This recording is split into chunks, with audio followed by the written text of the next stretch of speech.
Bismillahirrahmanirrahim. Assalamualaikum warahmatullahi wabarakatuh. Alhamdulillahi rabbil alamin. Wal aqibatu li ahli taqwa wal yaqin. Wala udwana illa ala zalimin. Ashhadu an la ilaha illallah wahdahu la sharika lah. وأشهد أن سيدنا ونبينا محمدا عبده ورسوله اللهم صل على فاطمة وأبيها وبعلها وبنيها وسر المستودع فيها بعدد ما أحاط به علمك اللهم كن لوليك الحجة بن الحسن صلواتك عليه وعلى آبائه في هذه الساعة وفي كل ساعة وليا وحافظا وقائدا وناصرا ودليلا وعينا حتى تسكنه أرضك طوعا وتمتعه فيها طويلا برحمتك يا أرحم الراحمين رب اشرح لي صدري ويسر لي أمري واحلل عقدة من لساني yafqahu qawli amma ba'du. Ma'asyiral muslimin wal muslimat rahimakumullah. Para pecinta kajian akhlak, dengan membaca kitab syarah Risalatul Huquq al-Imam Sajjad alaihi Zainal Abidin alaihi salam yang saya hormati, alhamdulillah kita bersyukur kepada Allah Subhanahu wa taala untuk yang kesekian kalinya kita masih mendapat rahmat, taufik dan hidayah dari Allah Subhanahu wa taala sehingga kita bisa masih mengikuti kajian yang mulia ini. Pada pertemuan yang lalu, pertemuan yang ke-51, kita sudah memasuki pembahasan tentang hak-hak muallim atau hak-hak orang yang memberi ilmu. Pada pertemuan yang ke-52 ini kita masih melanjutkan tema tersebut. Dan insyaallah kita menggali tema ini dengan sebaik-baiknya sehingga kita betul-betul menghormati ilmu pengetahuan dan juga menghormati yang menyampaikannya sampai kepada para ma'sumin, pada para ulama dan sampai kepada Rasulullah sallallahu alaihi wasallam. Di dalam sebuah hadis Rasulullah sallallahu alaihi wasallam bersabda untuk mendorong orang-orang untuk menghadiri pertemuan yang diadakan oleh orang-orang berilmu. Rasulullah berkata pada Abu Dzar, "Ya Aba Dzar, al-julusu sa'atan 'inda mudhaqaratil ilmi ahabbu ila Allah min qiyami alfi lailatin yusalla fi kulli lailatin alfa rak'atin wal julusu sa'atan 'inda mudhaqaratil ilmi ahabbu ilallahi min alfi ghazwatin wa qiraatil qur'ani kullihi." Perhatikan hadis ini, wasiat dan sabda Rasulullah kepada seorang sahabat yang sangat terkemuka, yaitu Abu Dzar Al-Ghifari. Kata Rasulullah, al-julusu sa'atan, duduk satu saat. Sa'atan bukan berarti 1 jam, tapi sekali duduk. Bisa 1 jam, bisa setengah jam, bisa juga 5 menit. Al-julusu sa'atan, duduk 1 saat. Inda mudhaqaratil ilmi, untuk tujuan mempelajari dan memahami ilmu pengetahuan agama.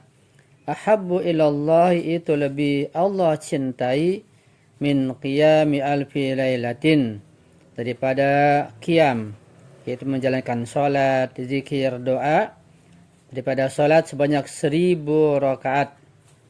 Yusalla fi kulli lailatin alfa rakaatin, yang seseorang melaksanakan salat itu pada setiap malamnya 1000 rakaat. Wal julusu sa'atan 'inda mudhaqaratil ilmi, sini Rasul mengulangi lagi karena mentakkid dan mengokohkan pentingnya mempelajari ilmu dan duduk 1 saat ketika atau untuk tujuan mempelajari dan mendiskusikan ilmu-ilmu pengetahuan agama. Ahabbu ilallahi, lebih Allah cintai, min alfi ghazwatin, daripada 1000 kali perang. Wa qiraatul Qur'ani kullih, dan lebih Allah cintai juga daripada sekedar membaca Al-Quran seluruhnya. Itu tentang tasywiq dan anjuran motivasi dari Rasulullah yang begitu tinggi tentang pentingnya mengkaji ilmu pengetahuan agama sehingga pahalanya begitu tinggi.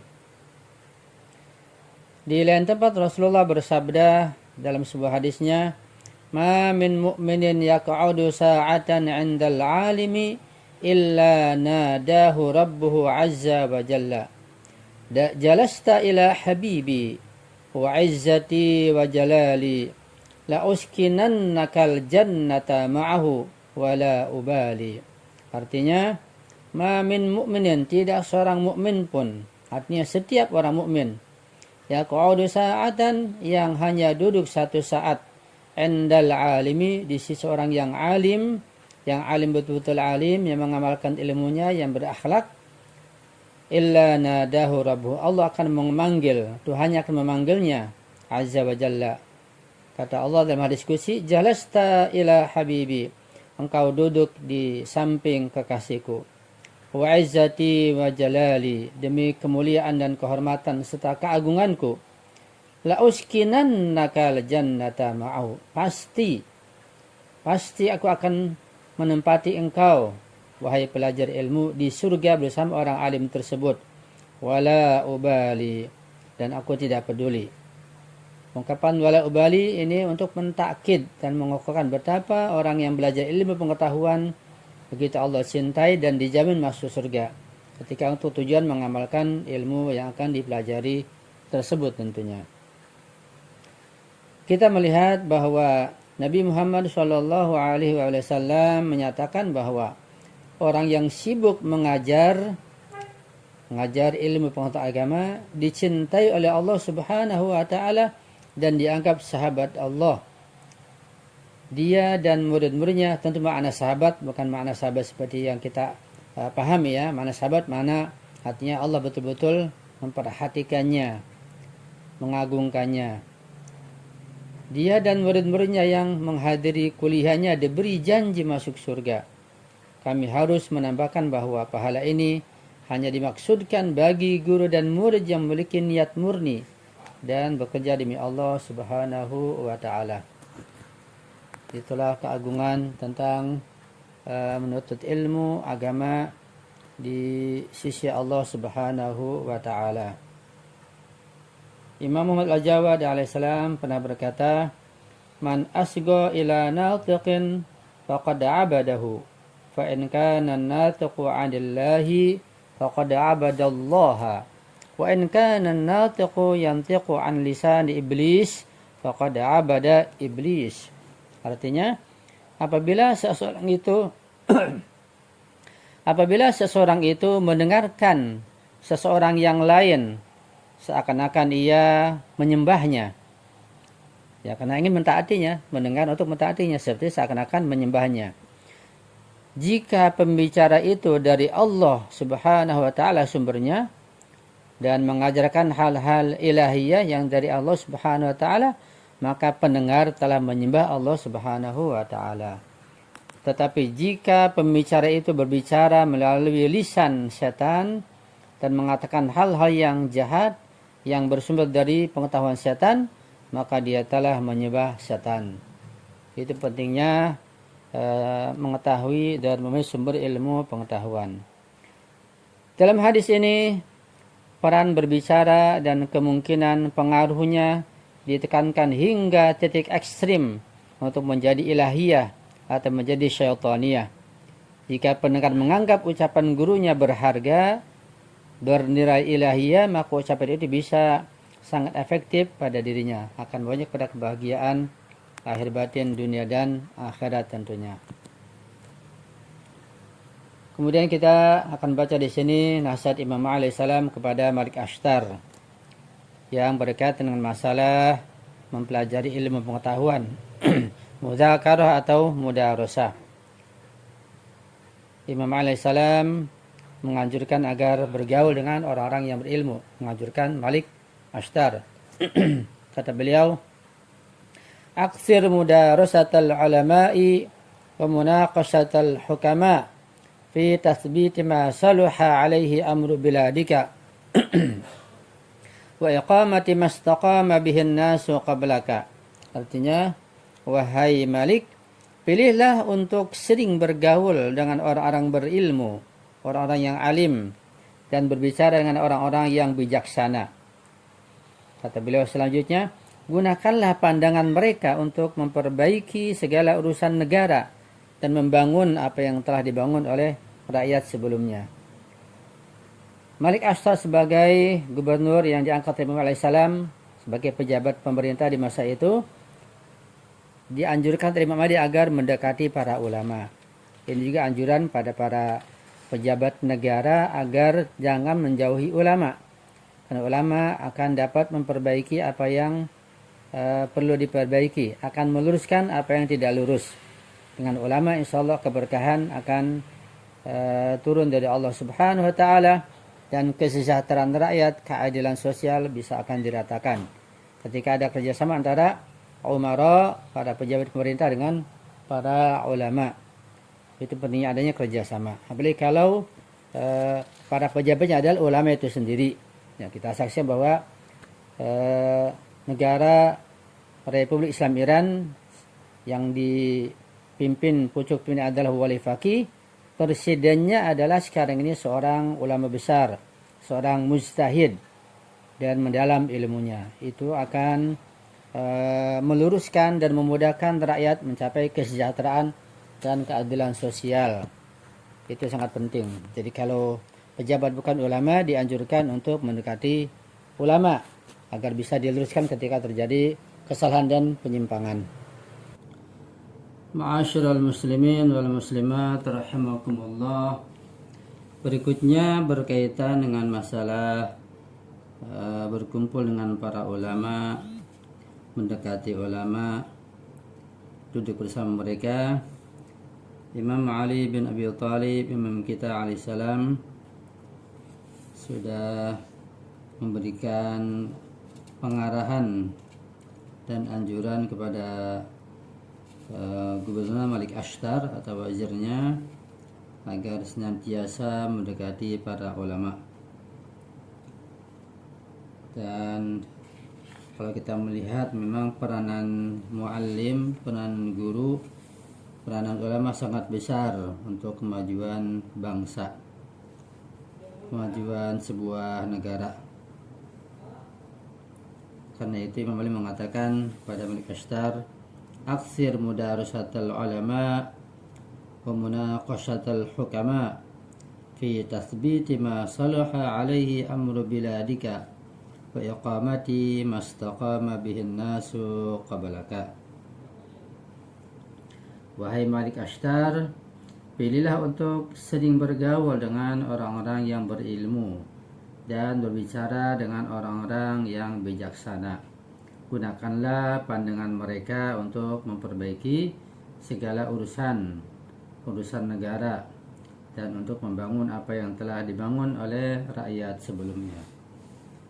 Mengenai peranan muallim, peranan guru, salah seorang hakim yang bijak yaitu Umar bin Abdul Aziz, yang beliau merupakan adalah anak dari Bani Umayyah. Dia biasa mengulang slogan yang dibuat oleh Muawiyah melawan Imam Ali bin Abi Thalib alaihissalam ketika sedang bermain dengan anak lain. Suatu hari ketika gurunya lewat, gurunya mendengarnya.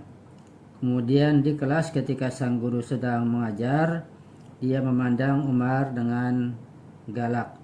Umar bertanya kepada guru tersebut, apa alasan dia memandang seperti itu? Sang guru berkata, wahai anakku, hari ini aku mendengar engkau mengutuk Imam Ali alaihissalam.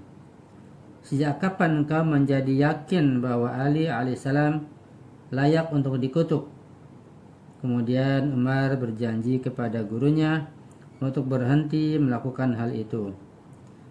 Nasihat dari guru ini sangat efektif, sehingga ketika Umar bin Abdul Aziz menjadi khalifah, dia melarang praktek ini, praktek merendahkan, menghina, dan mengutuk Imam Ali di mimbar-mimbar. Dan sebaliknya, beliau memerintahkan ayat berikut untuk dibacakan, yaitu ayat yang berbunyi, Innallaha ya'muru bil adli wal ihsan. Artinya sesungguhnya Allah Subhanahu wa taala menyuruh kalian untuk berlaku adil dan berbuat kebajikan. Surat An-Nahl ayat 90. Putra Yazid bernama Muawiyah, ketika dia menjadi penguasa, dia memerintah hanya beberapa hari saja. Kemudian dia mengundang umat naik ke mimbar dan mengundurkan diri dari kekhalifahan. Ibunya dan Marwan menentang keputusannya, tetapi itu tidak ada gunanya. Kemudian mereka mencoba untuk mencari tahu alasan di balik pengunduran dirinya itu. Mereka mendapati bahwa Umar Magsus, yaitu yang menjadi gurunya, telah sangat berpengaruh dalam mengubah jalan hidup Muawiyah dan sudut pandangnya. Kemudian mereka pergi menemuinya dan berdialog dengannya, menginterogasinya tentang mengapa dia telah menetapkan cinta kepada Imam Ali bin Abi Thalib salam di hati Muawiyah. Kemudian mereka menggali parit dan mengubur hidup-hidup guru tersebut. Beginilah caranya seorang guru dapat mempengaruhi seseorang dan mengubah hidupnya. Jadi peranan guru begitu penting. Ketika nasihat seorang muallim, seorang guru, seorang ulama dari hati yang dalam, maka nasihat itu akan masuk ke dalam hati muridnya yang paling dalam. Sehingga putra Yazid yang bernama Muawiyah ini, ya ada berapa Muawiyah, ada 2 Muawiyah kalau salah, tapi Muawiyah yang ini Muawiyah yang betul-betul menerima nasihat gurunya dan dia sadar tentang kesalahannya. Ia adalah salah satu keturunan Muawiyah yang insaf, ya. Jadi Muawiyah bin Yazid bin Muawiyah, bukan Muawiyah yang pertama. Mengenai bagaimana kita harus memilih guru, dalam ayat-ayat berikut ini Allah Subhanahu wa taala menjelaskan hal ini kepada kita semuanya. A'udzubillahi minasyaitonir rajim. Falyanzuril insanu ila ta'amih anna sababnal ma'a sabba thumma syaqaqnal arda syaqqa fa'ambatna fiha habba. Lihat surat Abasa ayat 24 sampai 27. Artinya, maka hendaklah manusia itu memperhatikan makanannya. Sesungguhnya kami benar-benar telah mencurahkan air dari langit, kemudian kami belah bumi dengan sebaik-baiknya, lalu kami tumbuhkan biji-bijian di muka bumi itu. Ayat-ayat ini tampaknya merujuk kepada makanan kita, karena ayat-ayat tersebut membahas tentang hujan, tentang bumi dan produksi pangan. Namun Imam Ma'sum alaihissalam telah menafsirkan ayat-ayat tersebut merujuk kepada makanan spiritual kita. Artinya makanan ada 2 macam, makanan fisik, makanan jasmani, dan makanan rohani, makanan spiritual. Karena manusia tersusun dari 2 unsur, unsur rohani dan unsur jasmani, sehingga perlu kepada makanan yang juga ada 2 macam, makanan rohani berbeda dengan makanan jasmani tentunya. Al-Marhum Faid Al-Kashani meriwayatkan dalam kitabnya Tafsir As-Sofi bahwa Imam Muhammad Baqir alaihissalam ditanya orang tentang makna, maka hendaklah manusia itu memerhatikan makanannya. Fal yanzuril insanu ila ta'ami. Apa tafsir ayat ini? Imam Baqir alaihissalam menjawab, dengan makanannya maksudnya adalah pengetahuan, yaitu ilmu pengetahuannya. Manusia harus berhati-hati dari mana dia mendapatkan ilmu tersebut. Fatkashani kemudian melanjutkan dengan mengatakan ada dua jenis makanan, yaitu makanan untuk tubuh dan makanan untuk pikiran atau untuk ruh. Ini karena kita terdiri dari tubuh dan ruh, dari jasmani dan rohani. Manusia harus berpikir tentang bagaimana makanan diproduksi. Terjadi hujan, bumi akan melunak. Dan ada hujan maka bumi akan lembut, akan lunak. Dan bibit menjadi bermunculan. Manusia juga harus berpikir tentang makanan bagi pikirannya, bagi rohaninya, bagi akalnya. Dia harus merenungkan tentang bagaimana pengetahuan itu diwahyukan di tanah para nabi, ke dalam hati para nabi, dan bagaimana pikiran dan rohani orang-orang yang siap untuk menjadi terdidik menerima wahyu yang diturunkan dan kemudian bersemi dalam ruhnya, dalam jiwanya. Oleh karena itu, kita harus berusaha untuk mendapatkan pengetahuan kita melalui jalur ilahi seperti Nabi SAW dan para ma'sumin alaihimussalam. Misalnya makanan basi atau makanan yang diracun itu berbahaya bagi tubuh. Pada saat pencernaan, makanan tersebut bisa membawa kita kepada kematian. Demikian juga halnya apa yang kita dengar dan apa yang kita lihat itu akan mempengaruhi sistem saraf kita, mempengaruhi pikiran kita dan ruh kita. Kita mungkin akan disesatkan dan akan kehilangan peluang kemakmuran kita. Ini bisa mengakibatkan hidup kita dan akhirat kita akan hancur karena makanan yang salah, makanan ilmu pengetahuan yang terracuni. Kita telah membahas mengenai hak-hak pendengaran dan penglihatan secara rinci pada bagian yang sebelumnya tentang masalah tersebut. Jadi kita tidak mengulang lagi masalah ini. Mengenai hak guru, Imam Muhammad Al-Baqir alaihissalam pernah berkata, "Idza jalasta ila alimin fakun ala an tasma'a ahrasa minka ala an taqul wa ta'allam husnal istima' kama tata'allam husnal qaul wa la taqta' alaihi hadisahu." Artinya, apabila engkau menghadiri pertemuan seorang guru, hadir di majlisnya, hadir di Husainiyah atau di kelas atau di majlis ta'lim misalnya, maka engkau harus bersemangat mendengarkannya daripada berbicara sendiri. Belajarlah untuk mendengarkan dengan baik sebagaimana engkau belajar untuk berbicara dengan baik. Jangan memotong siapapun ketika guru sedang berbicara. Jadi secara umum, memotong seseorang yang sedang berbicara itu tidak sopan. Itu sangat tidak baik. Bahkan lebih tidak sopan lagi untuk memotong ucapan guru yang sedang berbicara, yang sedang menyampaikan misalnya. Seorang murid yang sopan harus menunggu gurunya selesai berbicara dan kemudian baru mengajukan pertanyaan kepadanya. Ini adab-adab yang disampaikan oleh para imam Ahlul Bait alaihimussalam yang perlu kita pahami dan kita camkan dan kita amalkan insyaallah. Ma'asyiral muslimin wal muslimat rahimakumullah. Kita lanjutkan tentang masalah hak guru menurut Imam Ali bin Abi Thalib alaihissalam, imam kita, imam yang pertama yang sangat kita cintai dan kita bela ini.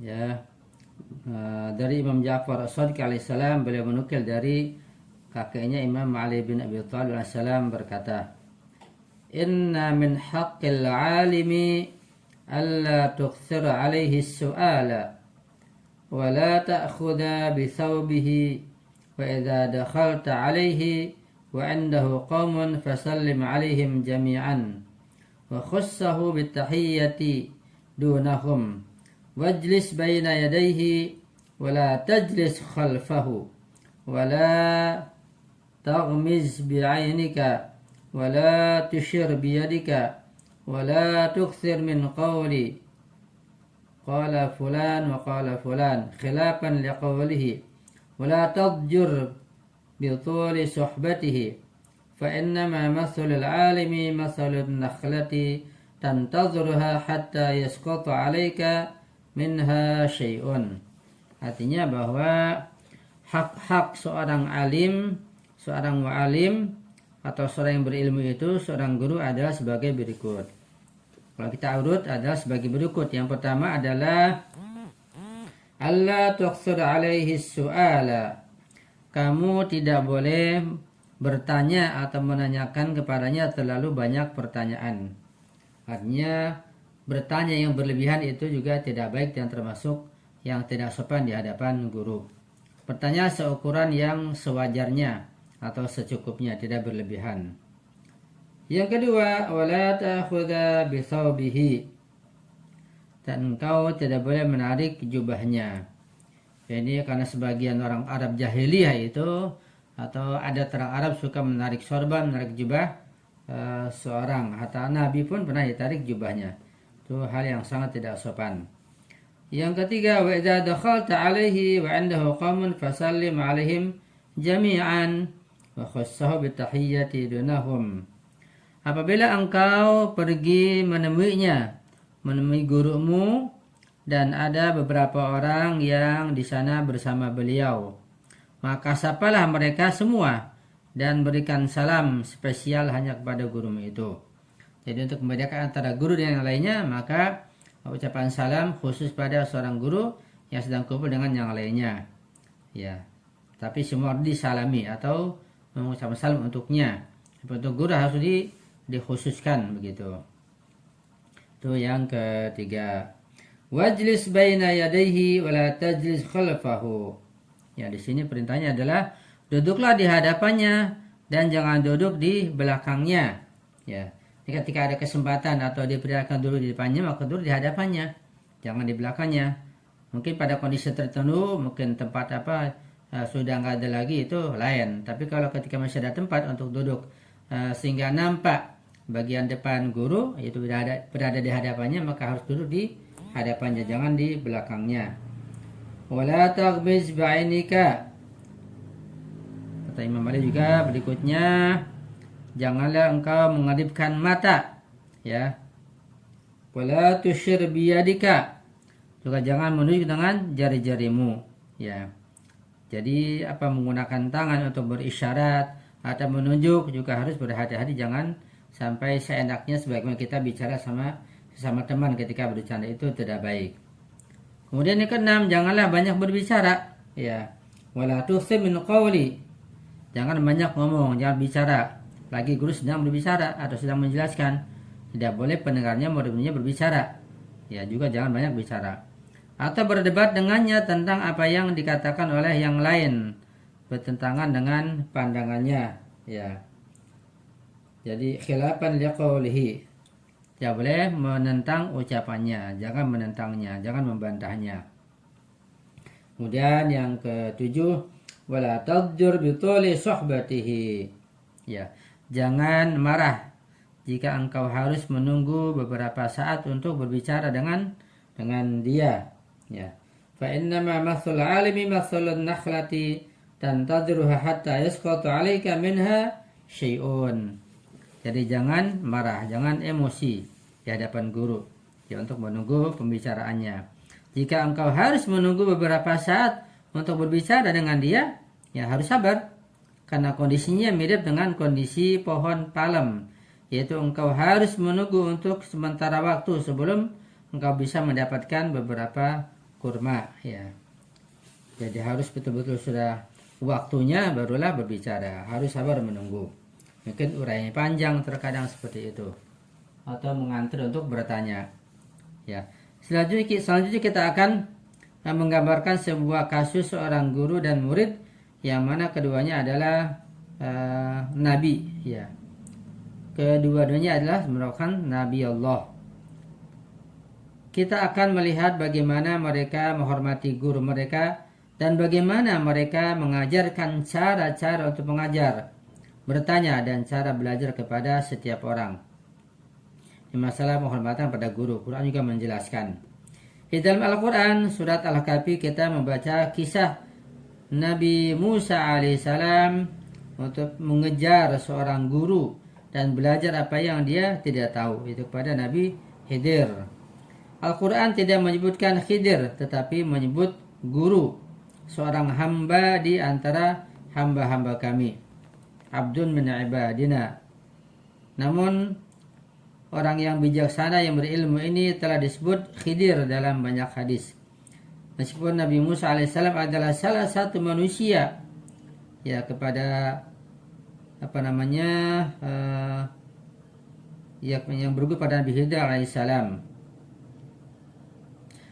Nabi Musa alaihissalam adalah seorang manusia yang mencapai kepada tingkat kenabian dan Allah berbicara kepada beliau menurunkan wahyunya secara langsung sebagaimana juga Allah telah menjelaskan dalam berbagai ayatnya. Wa kallamallahu Musa takrima, dan Allah telah berbicara kepada Musa dengan langsung. Musa seorang nabi, tapi lihat bagaimana akhlaknya pada gurunya Nabi Khidir alaihi wassalam. Dan dia adalah seorang nabi dan memiliki kitab 10 firman. Ya. Musa alaihissalam diperintahkan untuk pergi ke seorang guru. Dia ditemani seorang pemuda pemberani dari kalangan Bani Israel yang disebut dengan Yusha bin Nun atau Joshua untuk mencari dan akhirnya menemukan guru sebagaimana kita baca dalam ayat yang seperti ini. A'udzubillahi minasyaitonirrajim.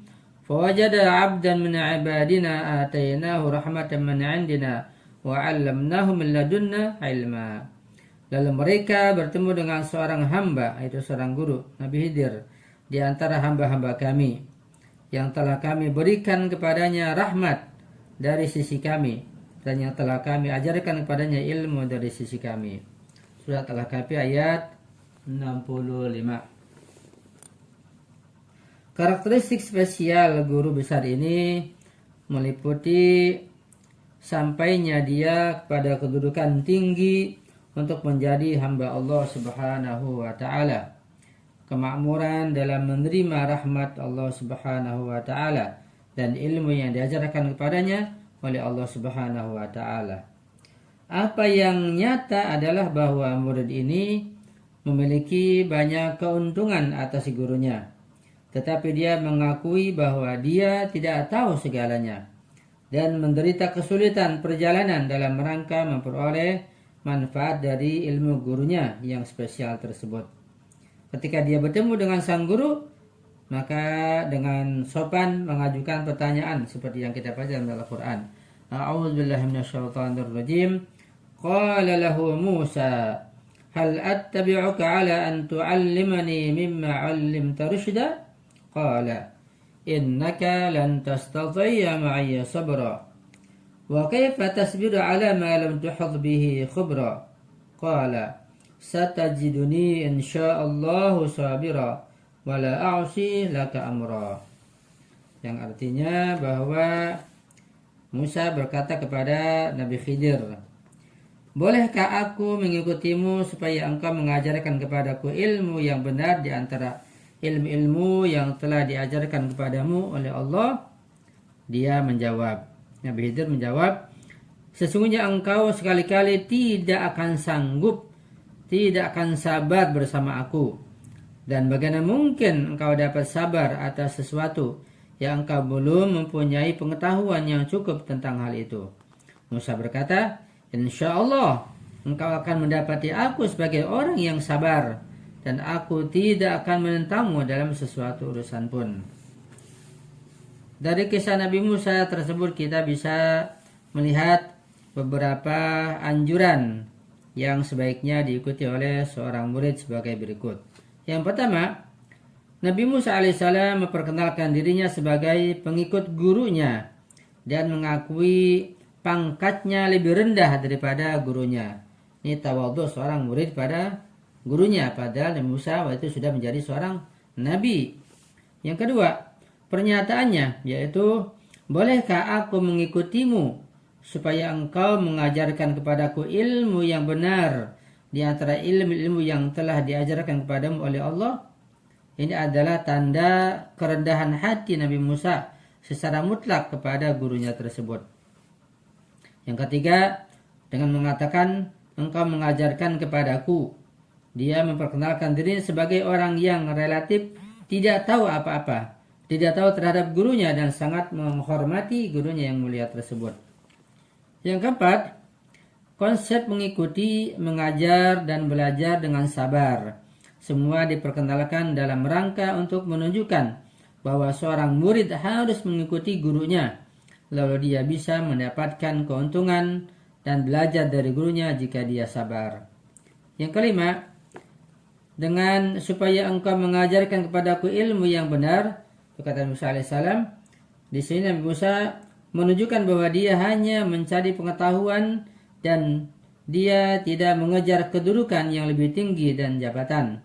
Oleh karena itu, semua murid harus mengambil manfaat dari kata-kata ini dan tidak mengharapkan apa-apa dari guru mereka kecuali manfaat dari ilmu mereka.